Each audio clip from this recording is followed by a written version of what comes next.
Hello everyone, my name is Kumar, legal intern Cliq company. I have been discussing the various sections of the Right of Fair Compensation and Transparency in Land Acquisition, Rehabilitation and Resettlement Act 2013, and in this video I am going to discuss section 6 of this act, which is about the publication of social impact assessment, and says that the appropriate government shall ensure the social impact assessment study report on the social impact assessment plan referred to be section 6 of section 4 are prepared and made available in the local language of the panchayat, municipality or municipal corporation, depending upon the case, and the office of the district collector and the sub SDM and tehsil, and shall be published in the affected area in such manner as may be prescribed and uploaded on the website of the appropriate government.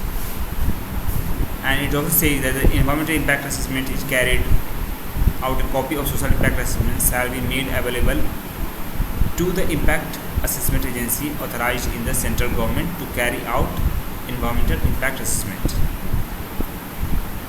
And it also says that in respect of the irrigation project where the process of the environmental impact assessment is required under the provision of any other law for the time being forced, the provision of this act relating to social impact assessment shall not apply. Thank you. I will discuss some other section in another video. If you have any doubt, please mention in the comment below.